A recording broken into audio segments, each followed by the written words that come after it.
Hi everyone, welcome to my first episode of Film Reflections, where I'll be going over some of the life lessons I've learned in my favorite movies. And in today's episode, we're going to be looking at Julie and Julia, a very wholesome movie that I think is great to watch during this festive season. Good for the whole family, lots of takeaways, and I'd advise you to watch it before you watch this video if you'd like, so that I don't give you any spoilers. But if you just want to listen to the recap, then stay tuned and keep listening as we go over some of the things that you can take into the new year from this movie. A quick recap of the movie. Julie and Julia is actually based on a true life story, and it follows the lives of two women in two different timelines, both connected by food and creativity. The first woman being Julia Child, who we see her life in Paris just after World War II. She's moved to this new place with her husband, and we see how she navigates finding her purpose, which eventually leads to her discovering her passion for French cooking, which eventually leads to her writing her very own book, Mastering the Art of French Cooking, which is actually a very popular book. And that's even how I came to find out about the movie. I was looking for cookbooks, and 1-2-1-2, here we are. I do not regret it at all. But the second woman that we see in the film is Judy Powell, and she is in early 2000s New York, navigating her job, which she's not happy with at all. You can sense the dread, you can sense just the weight of it all, how confined she feels in that space. But she does have a hobby that she really loves, which is cooking. Every time she goes home and she gets to make a good meal and share it with her friend or with her husband, it brings her so much joy. So she gets the bright idea to go through every recipe written in that cookbook, Mastering the Art of French Cooking, and every day for 1 year she made one recipe and then documented it on a blog. Can you imagine that? That sounds like so cool. And again, this is a real life story, like this actually happened, and then they made a movie out of it. So that's what I really like about this movie. It's actual people, actual events, so it feels more relatable and not something that's out of reach. And I would like to go straight into the things that I've learned from these characters. They're both very unique in their own way, but they both have a uniting message that I know you'll enjoy. So first off, Julia Child. Julia Child is a very lovable character, very bubbly, positive, likes to see the best in everything, but still you can feel her frustration being in a new land where she doesn't really understand what the people are saying, the people don't really understand her. And on top of that, the only person she knows in that land is her husband. She doesn't have friends of her own or a community of her own to draw from. So we just follow her as she's looking for her purpose and what to do with all this time that she has when her husband is away, what she can do with all the time. And that's where I learned my first lesson, which is you can figure things out as you go. She did not know from the get-go that she should go into cooking.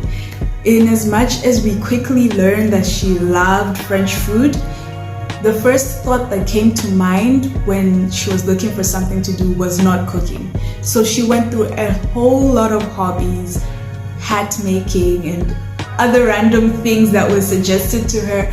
But as she kept doing that and realizing with each hobby that this is just not it, she eventually came back to what truly was in her heart, which she didn't know at first but discovered is cooking. And so she made it her goal to learn how to cook the French way. So that's one lesson that we can take for ourselves, or I took for myself, that you don't need to know everything from the beginning. You don't need to know exactly what you want to do, but just start doing something. Just move, just get going. Do, move, act, and as you are doing, you will figure things out. You will come to your purpose. The second lesson I learned from Julia Child is it's not what's available to you that limits you, it's your mindset. When she started out, the only class that was available for her in English was very basic cooking classes, things like how to boil an egg, and that's not what she was looking for.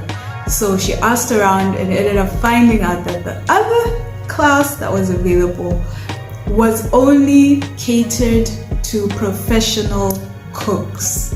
Now that could have been a deal breaker for someone else and said, you know, I can't do it, I'm not at that level, I'm just a beginner home cook.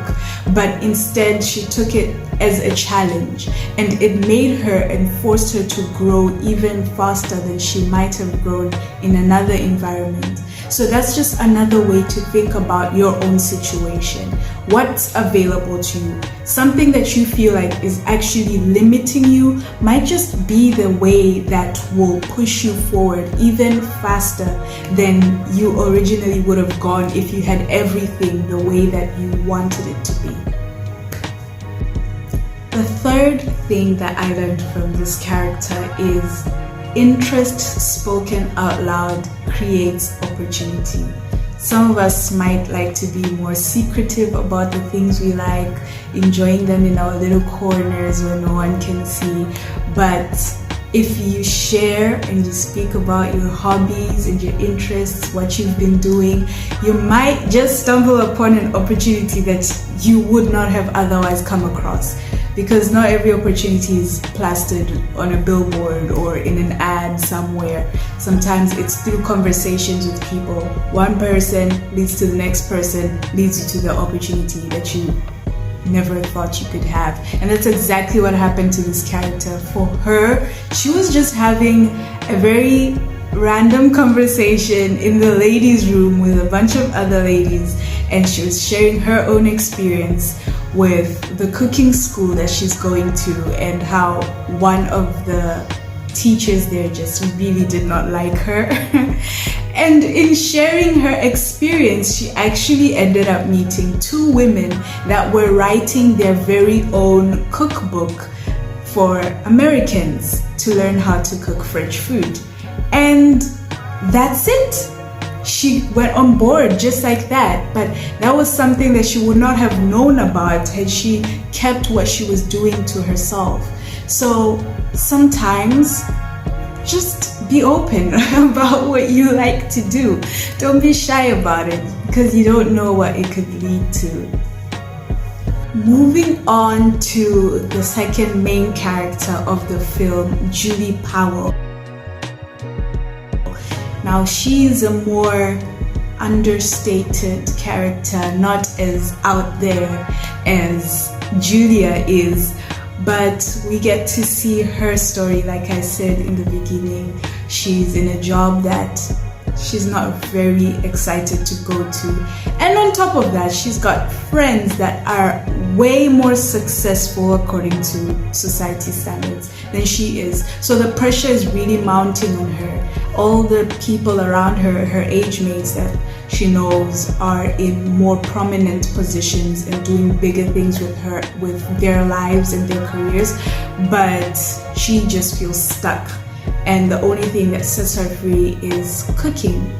Now, her husband gives her the bright idea to actually make that into a thing, and we get to see her go along this journey. And that's where I learned my first lesson from her, which is, what you think is just a hobby is your gold.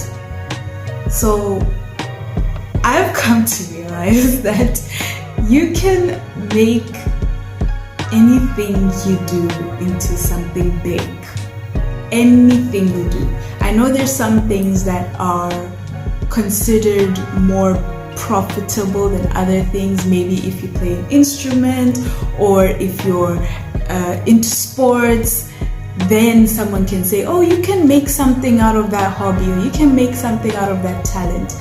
But you can make something out of anything that you do. And this is what we see in Julie Powell's own story. She started blogging, and slowly, as she was sharing her experience about cooking, the different recipes, it started blowing up, it started getting bigger, and it also turned into a book deal for her as well. And now see, it's even being turned into a movie. Remember, I told you this movie is based on a real life story.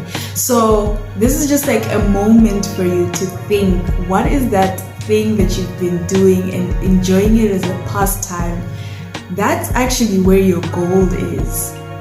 The second lesson from Julie is start when no one is looking.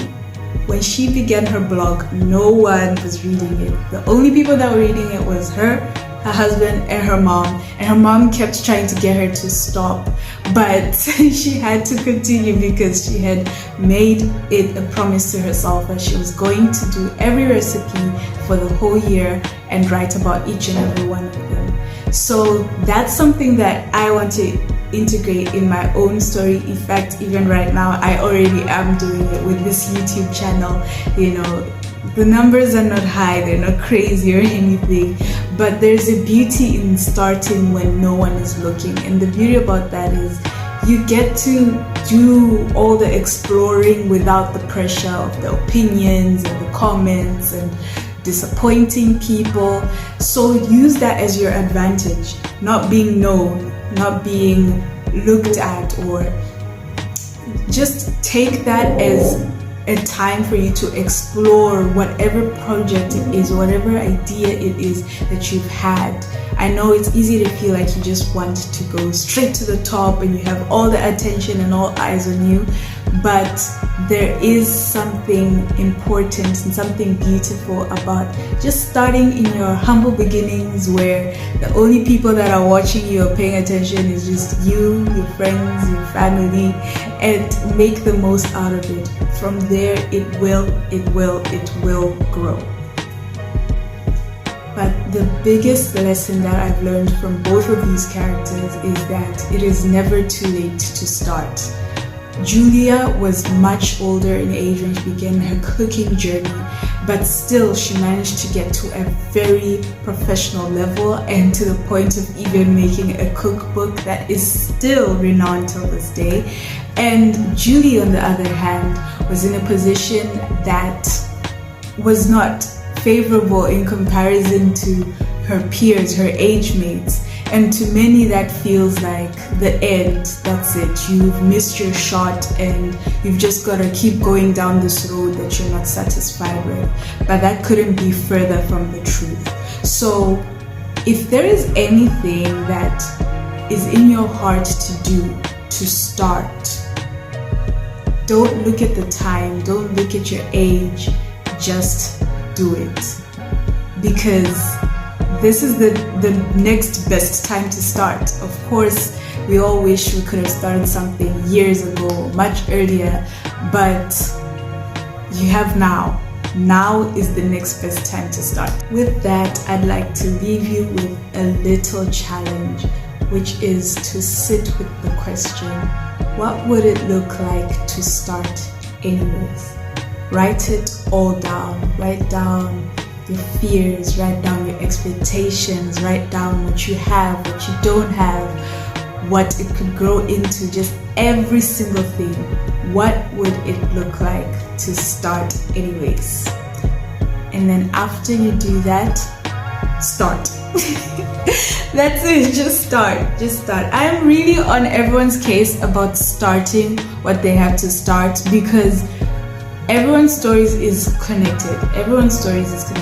And you doing what you got to do opens the door for someone else. If Julia did not write that cookbook, then Julie, years later, would not have been able to do that whole journey and make all those recipes in 1 year and blog about it. Those two stories, two completely different timelines, but still connected. So it's something that goes even beyond your lifetime. That's why I'm very insistent on it. But other than that, I hope you enjoyed the video, and please stay tuned for more. I've got different kinds of videos coming up. I'm still trying to navigate this myself. I've started my YouTube journey, but I'm still exploring, much like Julia. I don't know what niche I want to lean into, but I'm enjoying the journey as I go along, and I'm so excited to have you guys come along with me. So please do remember to like, share, and subscribe, and see you in the next video. Bye!